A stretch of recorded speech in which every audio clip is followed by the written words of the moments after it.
আসসালামু আলাইকুম সবাইকে। স্বাগত জানাচ্ছি আমাদের হাইপারলার্ন পডিজি ইনস্টিটিউটের আজকের এই ভিডিওতে।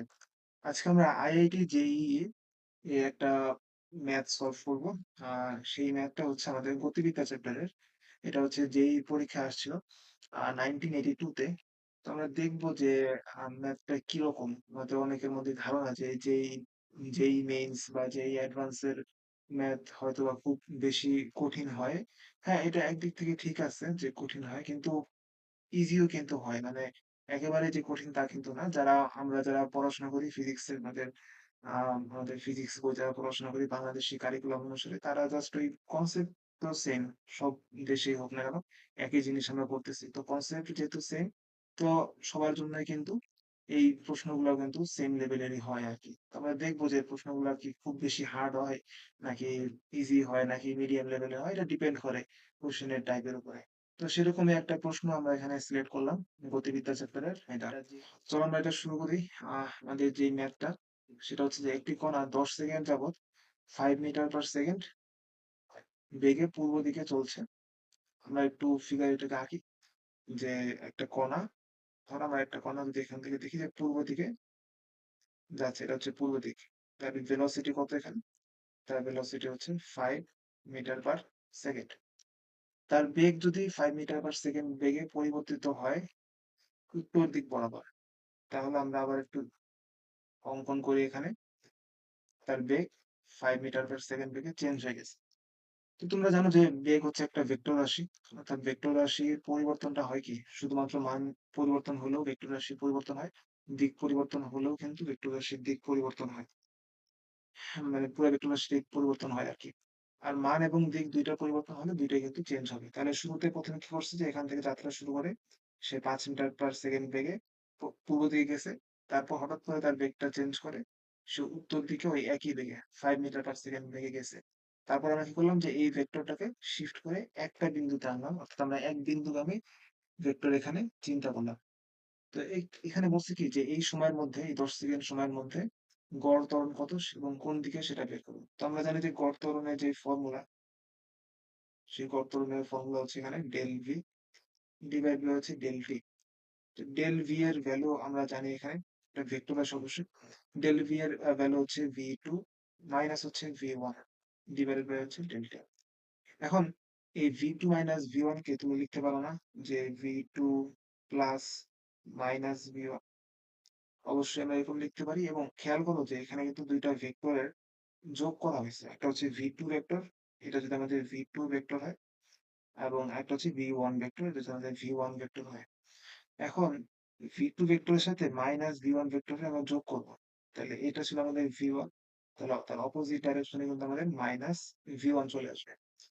তারপরে এই ভি2 মাইনাস ভি1 কে যোগ করব। তো ২ টা ভেক্টরকে কিভাবে যোগ করতে হয় তোমরা জানো যে যদি ২ টা ভেক্টরের সামান্তরিক বাহু বরাবর চিন্তা করি ২ টা বাহুকে মানে ২ টা ভেক্টরকে, তাহলে সেই সামান্তরিকের কর্ণ বরাবর হচ্ছে আমাদের ওই ২ টা ভেক্টরের যোগফল বা লব্ধি প্রকাশ করবে।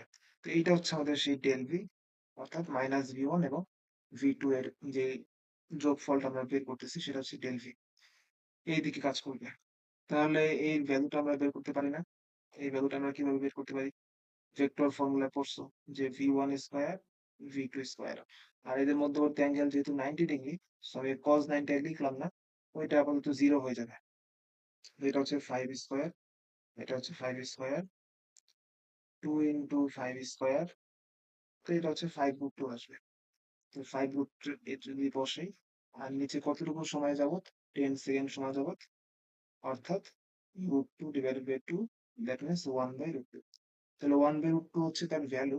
এই যে গড় ত্বরণ তার ডিরেকশনটা কোন দিকে হবে? দেখো তো ডিরেকশনটা হচ্ছে এটা তোমার নর্থ, এটা তো পূর্ব ছিল, এটা হবে পশ্চিম, অর্থাৎ উত্তর পশ্চিম দিকে। উত্তর পশ্চিম দিকে।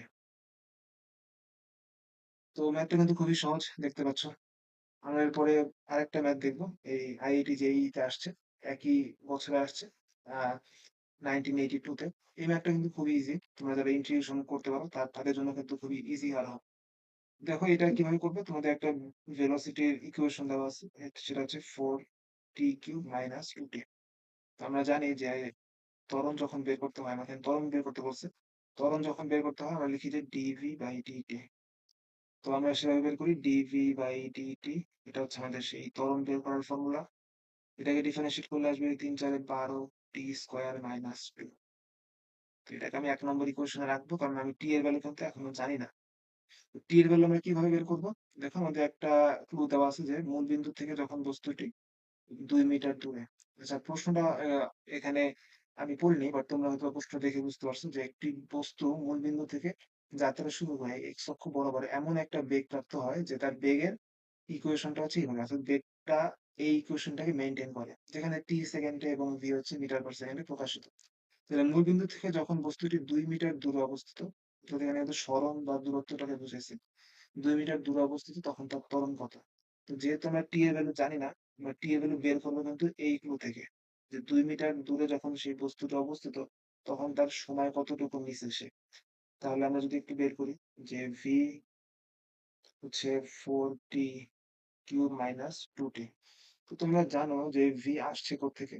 ভি আসছে হচ্ছে dx dt থেকে। তাহলে 4t কিউব মাইনাস 2t। তো এখান থেকে আমরা লিখতে পারি যে dx 4t cube minus 2t into dt।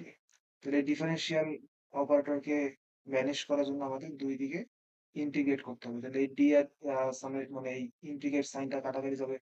বাকি থাকবে হচ্ছে এক্স। আর এইটাকে ইন্টিগ্রেশন করলে আমাদের আসবে 4t টু দি পাওয়ার 4/4। আর এটাকে ইন্টিগ্রেশন করলে আসবে টি স্কয়ার বাই 2। 2 2 কাটা 4 4 কাটা। বাকি থাকবে হচ্ছে আমাদের x T to the power 4 minus t square. এখন আমাদের বলছে যে যখন তার সরণটা ২ মিটার দূরে, দ্যাট মিনস এটা হচ্ছে 2 আসবে। Two the power 4 minus t square. তো দেখো তো এখানে আমাদের একটা ইকুয়েশন চলে আসছে। এটা কোয়াড্রেটিক ইকুয়েশন, সরি কোয়াড্রেটিক না, এটা আমাদের পাওয়ার 4 টি এর পাওয়ার 4 এর একটা ইকুয়েশন চলে আসছে। আমরা একটু এখানে লিখি পরিষ্কারভাবে যে t to the power 4 minus t square minus 2 is equal to 0। তো এটাকে রিয়েল টার্ম বের করলে কত আসবে? T to the power 4 minus 2t square plus t square minus 2। তো এখান থেকে টি স্কয়ার কমন নিলে তোমার থাকবে হচ্ছে টি স্কয়ার মাইনাস 2। এখান থেকে 1 কমন নিলে থাকবে টি স্কয়ার মাইনাস 2। তাহলে টি স্কয়ার মাইনাস 2 আর হচ্ছে টি স্কয়ার প্লাস 1 ইজ ইকুয়াল 0। তো এটা যেহেতু আমাদের আসতেছে না বা এটা আমাদের আসবে না, টি স্কয়ার মাইনাস 1 এটা কখনোই হবে না। তো আমাদের যেটা আসবে এখানে t square minus 2 is equal 0। T square is equal to 2। T is equal to হচ্ছে root over 2 second. Root over 2 second minus 2 হবে না কারণ সময়ের ভ্যালু কখনো নেগেটিভ আসে না। তো এখন এই মাইনাস 2 যখন তুমি root over T is equal to যে রুট ওভার 2 আছে এটাকে যখন ১ নম্বর ইকুয়েশনে বসাবো তখন কিন্তু তোমার a এর ভ্যালু চলে আসবে 12 রুট ওভার 2 এর স্কয়ার মাইনাস 2। তাহলে এটা স্কয়ার রুট কাটা 24 মাইনাস 2 দ্যাট মিনস হচ্ছে 22। তো 22 হচ্ছে মিটার পার সেকেন্ড স্কয়ার তার ত্বরণ। তো এভাবে কিন্তু আমরা এই ম্যাথগুলো সহজেই সলভ করতে পারি। তো দেখতেছো খুব বেশি কঠিন না কিন্তু। আমাদের জানা কনসেপ্টের মধ্যে কিন্তু ম্যাথগুলো আসে। তো একটু বেশি প্র্যাকটিস করলেই কিন্তু এই ধরনের ম্যাথগুলো আমাদের দেশের ভর্তি পরীক্ষাগুলো সেটা বুয়েট ভর্তি পরীক্ষা হোক বা যেকোনো ইঞ্জিনিয়ারিং ইউনিভার্সিটির ভর্তি পরীক্ষা হোক। তো সেই সমস্ত ইঞ্জিনিয়ারিং ইউনিভার্সিটির ভর্তি পরীক্ষা কিন্তু এই ধরনের ম্যাথগুলো কিন্তু চলে আসে। তোমরা দেখছো বা বিভিন্ন কলেজের যে পরীক্ষাগুলো হয় সেখানেও কিন্তু এই ম্যাথগুলো দিয়ে থাকে। ইভেন এখন কিন্তু এইচএসসি পরীক্ষাতেও এই ধরনের ম্যাথগুলো দিয়ে থাকে। তো এটা কিন্তু অনেক আগে আসছিল। 1982 তে। তো এই ধরনের প্রশ্নগুলো কিন্তু আমাদের ভর্তি পরীক্ষাগুলো দিয়ে থাকে। কারণ ওই সময়কার কিছু প্রশ্ন আছে যেগুলা একটু সহজ টাইপের মানে আমাদের দেশে দেওয়া যায় এরকম প্রশ্নগুলো দিয়ে থাকে। সেজন্য আমি এই ২ টা ম্যাথ তোমাদের সামনে নিয়ে আসা। আশা করি তোমাদের ভালো ভালো লাগছে। তো তোমরা যদি এরকম ভিডিও চাও তাহলে আমাদের ফলো করে রাখতে পারো। আমরা ইনশাআল্লাহ আগামীতেও এরকম কিছু ম্যাথ নিয়ে আসার ট্রাই করব। তো আজকে এই পর্যন্ত রাখছি। আল্লাহ হাফেজ সবাইকে।